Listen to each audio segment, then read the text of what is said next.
नमस्कार। बात होगी बिहार की सियासत पर और बिहार में कैबिनेट का विस्तार पिछले 2 महीने से लटका हुआ है और इसको लेकर तमाम तरह की चर्चाएं बिहार के सियासी गलियारों में है। हाल ही में जब आरजेडी ने इस बात को कहा, राष्ट्रीय जनता दल के नेता ने कहा कि नीतीश कुमार को 2024 में विपक्ष के प्रधानमंत्री के पद के उम्मीदवार के तौर पर आगे आना चाहिए और तेजस्वी को मुख्यमंत्री की कुर्सी सौंपनी चाहिए, तो इससे कान भारतीय जनता पार्टी के भी खड़े हुए और राजनीतिक विश्लेषकों ने भी इस बात का अंदाजा लगाया कि निश्चित रूप से बीजेपी और जेडीयू के सियासी रिश्तों में कहीं कोई खटपट जरूर है।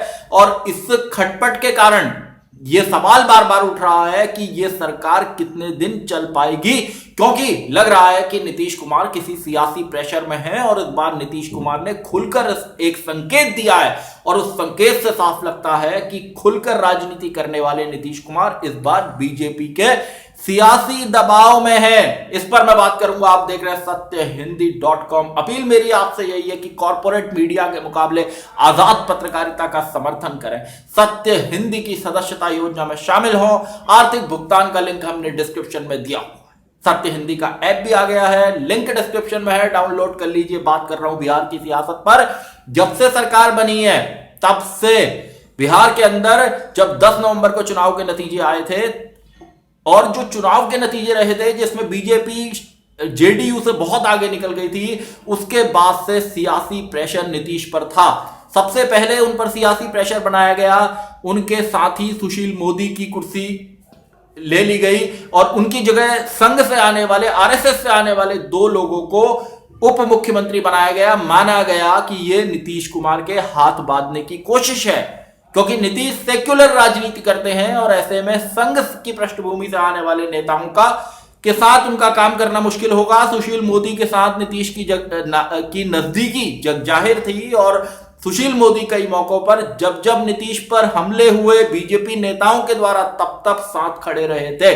और अब जब यह सरकार बनी है आगे, उसके बाद से कैबिनेट के विस्तार को लेकर बिहार का सियासी पारा गर्म है कि आखिर कैबिनेट का विस्तार कब होगा।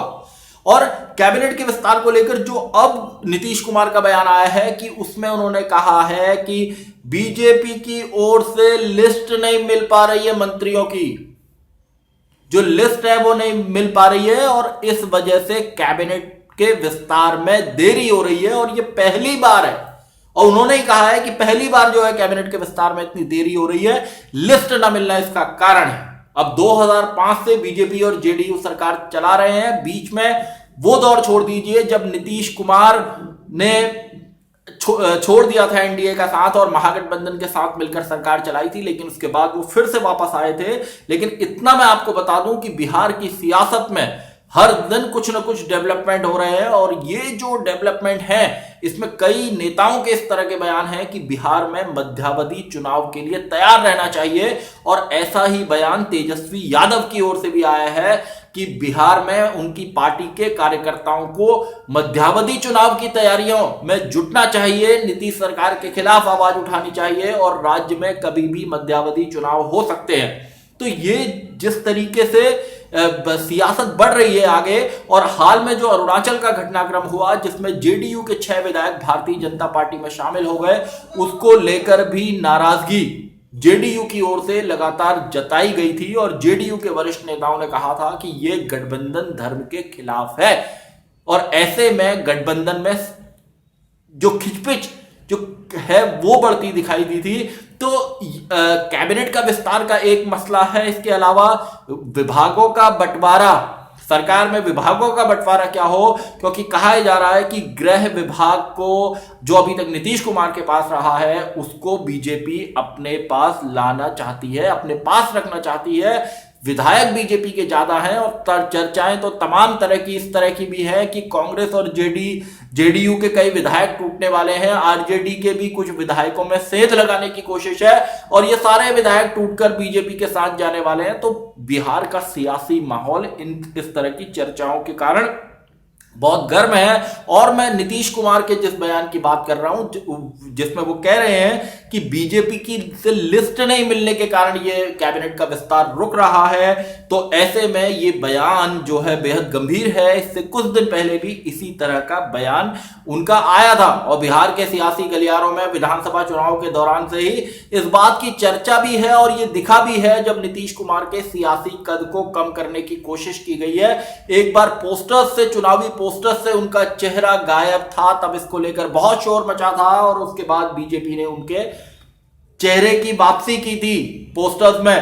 तो चाहे सुशील मोदी वाला मामला हो या आप मेवालाल चौधरी वाला मामला हो या 2 डेप्यूटी सीएम बनाने का मामला हो, इन सारे मामलों की वजह से नीतीश कुमार सियासी दबाव में, ये लगता है कि बीजेपी नीतीश पर सियासी दबाव बना रही है। मंत्रिमंडल विस्तार की बात मैंने कही, विभागों के बंटवारे की बात मैंने कही, इसके अलावा लव जिहाद को लेकर जो बहस चल रही है, जिसमें बीजेपी के शासित कई राज्यों में लव जिहाद, कथित लव जिहाद की घटनाओं को लेकर कानून, धर्म स्वातंत्र विधेयक के रूप में कानून लाया गया है। तो उस कानून की मांग यहां पर गिरिराज सिंह भी कर चुके हैं बिहार के अंदर, कि बिहार के अंदर भी ऐसा कानून आना चाहिए और इसको लेकर खटपट या नाराजगी है। और खुद जेडीयू के प्रदेश अध्यक्ष जो है बिहार के, उन्होंने कहा है कि यहां इस तरह की बातें नहीं होनी चाहिए और कई वरिष्ठ नेताओं ने इस बात को कहा कि यहां इस कानून की जरूरत नहीं है, यह विभाजनकारी कानून है। यह भी कहा गया है जेडीयू की ओर से, जो लव जिहाद की घटनाओं को लेकर जिस तरह के कानून बनाए जा रहे हैं, ये विभाजनकारी है, लोगों को, समाज को बांटने वाला है, ये कहा गया है। इसके अलावा ये जो मसला है कैबिनेट विस्तार का, इसमें जिस तरह नीतीश कुमार का बयान है, ये एक बात है। दूसरा जो मसला है वो केंद्रीय कैबिनेट का विस्तार है। केंद्रीय कैबिनेट का विस्तार बहुत जल्द होने वाला है। कहा जा रहा है कि 14 जनवरी के बाद, 14 जनवरी से 31 जनवरी के बीच में कभी भी कैबिनेट का विस्तार हो सकता है और इसमें चिराग पासवान को शामिल किया जाना है, क्योंकि उनके पिता रामविलास पासवान के निधन के कारण एक सीट खाली है और क्योंकि एलजेपी एनडीए का ही हिस्सा है, इसलिए उसको भी भागीदारी दी जानी जरूरी है। और अगर चिराग पासवान कैबिनेट में शामिल होते हैं तो नीतीश कुमार का क्या रिएक्शन होगा, इसको लेकर भी बीजेपी आशंकित है।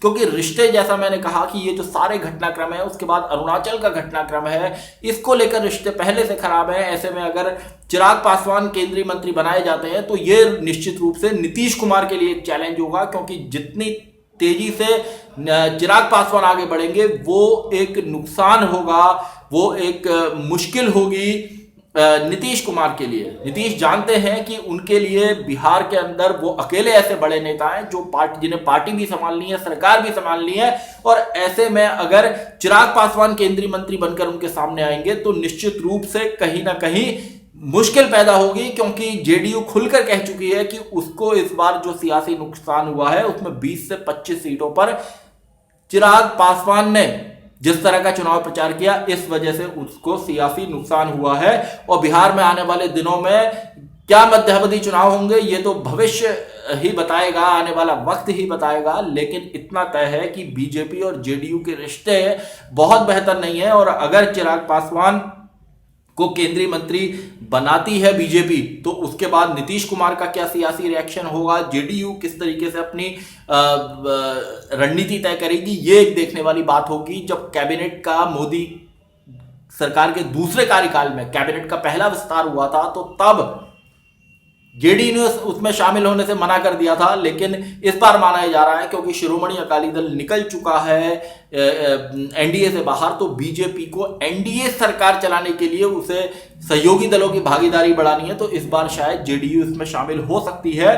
ऐसे हालात में जो खराब रिश्ते हैं उनमें वो क्या चिराग पासवान के मंत्री बनने के बाद और खराब होंगे या कोई सियासी रास्ता निकलेगा। लेकिन बिहार के अंदर तेजस्वी यादव अगर ये कहते हैं कि मध्यावधि चुनाव की तैयारियों में कार्यकर्ताओं को जुटना चाहिए तो निश्चित रूप से इसके कई सियासी मायने हैं और बिहार में बीजेपी जेडीयू की सरकार कब तक चलेगी इसको लेकर भी राजनीतिक विश्लेषक लगातार सवाल कर रहे हैं। तो ऐसे वक्त में कांग्रेस आरजेडी का जो ये गठबंधन है इसको अपने विधायकों को संभाल कर रखना होगा, क्योंकि हमने देखा है मध्य प्रदेश और कर्नाटक में किस तरह से कांग्रेस के विधायकों में फूट पड़ी, या जो विपक्षी सरकारें हैं वहां उनमें फूट पड़ी। और ये कहा जा रहा है कि भारतीय जनता पार्टी राज्य में अपना मुख्यमंत्री बनाना चाहती है, और ऐसे में कांग्रेस और आरजेडी और जेडीयू के कुछ विधायकों में टूट फूट की खबरें चर्चा में हैं।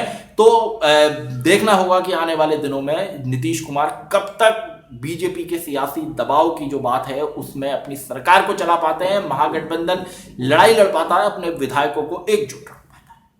सत्यहिंदी.com में आज के लिए बस इतना ही। ऐसे ही तमाम मुद्दों पर मेरी आपसे आगे भी बातचीत होती रहेगी। धन्यवाद।